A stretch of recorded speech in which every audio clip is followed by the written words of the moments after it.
जी अस्सलाम वालेकुम जी। मेरा नाम मोहसन अकरम है तो ਅਸੀਂ पेपर करने पे हाँ सारे ਦੇ ਸਾਰੇ ਹੀ PPSC NTS CSS PMS matric FA BA ਦੇ ਸਾਰਾ ਸਿਲੇਬਸ ਤੇ ਪਾਸ ਪੇਪਰ ਹੱਲ ਕਰਨੇ ਪਏ ਹਾਂ ਜੀ। ਹੁਣ ਅਸੀਂ ਪੰਜਾਬੀ ਨੂੰ ਲੈ ਕੇ ਚੱਲੇ ਲੱਗੇ ਹਾਂ। ਇਸ ਸੀਐਸਐਸ ਤੇ ਪੀਐਮਐਸ ਦੀ ਪੰਜਾਬੀ ਤੇ ਬਾਕੀ ਵੀ ਜਿਹੜੀਆਂ ਕਿਤਾਬਾਂ 'ਚ ਇਹ ਸਿਲੇਬਸ ਆਉਂਦਾ ਹੋਇਆ ਜਿਵੇਂ ਕਿ ਜੋ ਕਿ ਮੈਂ ਬੋਲਣ ਲੱਗਾ ਵਾਂ ਉਹ ਤੁਸੀਂ ਇੱਥੋਂ ਵੇਖ ਕੇ ਕਰ ਸਕਦੇ ਹੋ। ਮਜ਼ੀਦ ਜਦੋਂ ਮੈਂ ਉਹਨਾਂ ਕਲਾਸਾਂ ਤੇ ਪਹੁੰਚਾਂਗਾ ਮੈਟ੍ਰਿਕ ਵਗੈਰਾ ਤੇ ਅੱਲਾਹ ਪਾਕ ਨੇ ਚਾਹਿਆ ਤੇ ਅਸੀਂ ਉਹਨਾਂ ਦਾ ਸਿਲੇਬਸ ਉਹਨਾਂ ਦੇ ਅਕੋਰਡਿੰਗ ਹੱਲ ਕਰਾਂਗੇ। ਫਿਲਹਾਲ ਅਸੀਂ ਇਹ ਸਿਲੇਬਸ ਜੋ ਗਿਵਨ ਹੈਗਾ ਏ ਪੀਐਮਐਸ ਸੀਐਸਐਸ ਦਾ ਪੀਐਮਐਸ ਦਾ ਇਹੀ ਸਿਲੇਬਸ ਹੈ, ਸੀਐਸਐਸ ਦੇ ਵੀ ਇਹੀ ਸਿਲੇਬਸ ਹੈ। ਕੁਝ ਚੀਜ਼ਾਂ ਇਜ਼ਾਫੀ ਨੇ ਜਿਵੇਂ ਕਿ ਇਹ ਤੇ ਕਹਾਣੀ ਨੂਰੀ ਹੈ, ਸਾਰਾ ਕੁਝ ਸੀਐਸਐਸ ਦਾ ਹਿੱਸਾ ਹੈ। ਤੁਸੀਂ ਜਦੋਂ ਸਾਰਾ ਸਿਲੇਬਸ ਕਵਰ ਕਰ ਲਓਗੇ ਅੱਲਾਹ ਪਾਕ ਨੇ ਚਾਹਿਆ ਤਾਂ ਤੁਹਾਡੇ ਚੰਗੇ ਨੰਬਰ ਆਉਣਗੇ। ਅਸੀਂ ਹੁਣ ਵੇਖਣ ਲੱਗੇ ਹਾਂ ਸਿਲੇਬਸ ਦੇ ਵਿੱਚ ਜਿਹੜਾ ਪਹਿਲਾ ਪਰਚਾ ਹੈ ਨਾ ਪੀਐਮਐਸ ਦੇ ਦੋ ਪਰਚੇ ਨੇ ਜੀ। 200 ਨੰਬਰ ਦਾ ਪੀਐਮਐਸ ਅਸੀਂ ਓਪਟ ਕਰਨੇ ਆ ਪੰਜਾਬੀ। 30 ਨੰਬਰਾਂ ਦੀ ਕਲਾਸਿਕੀ ਸ਼ਾਇਰੀ ਆਏਗੀ। ਉਹਦੇ ਚ ਬਾਬਾ ਫਰੀਦ, ਸ਼ਾਹ ਹੁਸੈਨ, ਸੁਲਤਾਨ ਬਾਹੂ, ਬਾਬਾ ਬੁੱਲੇ ਸ਼ਾਹ ਤੇ ਖਵਾਜਾ ਫਰੀਦ ਸਿਰਫ 5 ਸ਼ਾਇਰ ਉਹਨਾਂ ਆਖਿਆ ਨੇ ਜੀ। 5 ਸ਼ਾਇਰਾਂ ਨੂੰ ਅੱਲਾਹ ਨੇ ਚਾਹਿਆ ਤੇ ਅਸੀਂ ਇਸ ਤਰ੍ਹਾਂ ਡੀਕੋਡ ਕਰਾਂਗੇ ਕਿ ਤੁਸੀਂ ਕਹੋਗੇ ਕਿ ਹੱਕ ਅਦਾ ਹੋ ਗਿਆ। ਅਸੀਂ ਇਹਨਾਂ ਦੀ ਨਾ ਸਿਰਫ ਹਯਾਤੀ ਵੇਖਾਂਗੇ ਬਲਕਿ ਇਹਨਾਂ ਦੀ ਜਿਹੜੀ ਸ਼ਾਇਰੀ ਹੈ ਉਹ ਵੀ ਅਸੀਂ ਡੀਕੋਡ ਕਰਾਂਗੇ। ਕੋਸ਼ਿਸ਼ ਕਰਾਂਗੇ ਮੈਕਸਿਮਮ ਤੁਹਾਨੂੰ ਉਹ ਇੰਨੇ ਸ਼ੇਅਰ ਕਿਤੋਂ ਵੀ ਹੋਰ ਸੋਰਸ ਤੋਂ ਨਹੀਂ ਮਿਲਣੇ ਜਿਹੜਾ ਇਸ ਪਲੇਟਫਾਰਮ ਤੇ ਮਿਲ ਜਾਣਗੇ। ਦੂਜਾ ਜੀ ਇਹਦਾ ਜਿਹੜਾ ਹੈ ਨਾ ਦੂਜਾ ਇਹਦਾ ਅਸਰ ਕਹਿੰਦੇ ਨੇ ਮੌਜੂਦਾ ਨੂੰ, ਠੀਕ ਹੈ ਜੀ।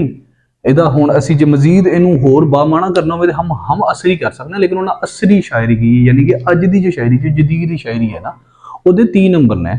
ਯਾਨੀ ਕਿ ਜਿਹੜੀ ਪੰਜਾਬੀ ਦੇ ਵਿੱਚ ਮਜ਼ੀਦ ਨਵੇਂ ਲੋਕ ਜਿਹੜੇ ਨਵੇਂ ਸ਼ਰੀਫ ਕੰਜਾਹੀ ਵਰਗੇ, ਮਨੀਰ ਨਿਆਜ਼ੀ ਬਹੁਤ ਸੋਹਣਾ ਲਿਖਦੇ ਆ ਭਾਈ ਜਾਨ, ਇਹਦੇ ਵਿੱਚ ਕੋਈ ਸ਼ੱਕ ਨਹੀਂ ਹੈਗਾ।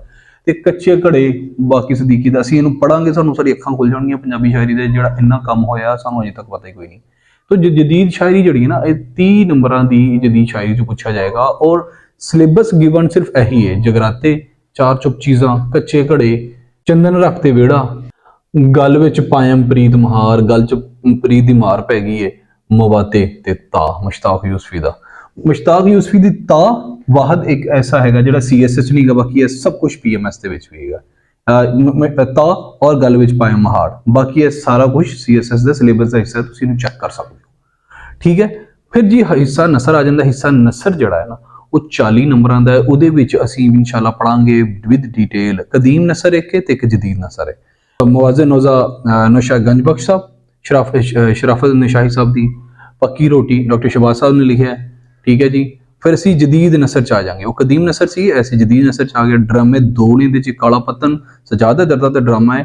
टाली दे थल्ले अशफाक अहमद साहब दा उहदे च भी CSS च भी हैगा है।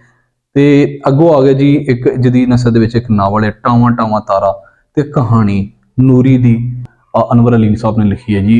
ਨਾਲ ਜੁੜ ਜਾਓ, ਕੋਸ਼ਿਸ਼ ਕਰੋ, ਅੱਲਾਹ ਪਾਕ ਖੈਰ ਕਰੇਗਾ। ਆਪਾਂ ਇਹਨਾਂ ਨੂੰ ਸਾਰਿਆਂ ਨੂੰ ਡੀਕੋਡ ਕਰਾਂਗੇ ਇਨਸ਼ਾਅੱਲਾ ਆਉਣ ਵਾਲੀਆਂ ਵੀਡੀਓ ਦੇ ਵਿੱਚ।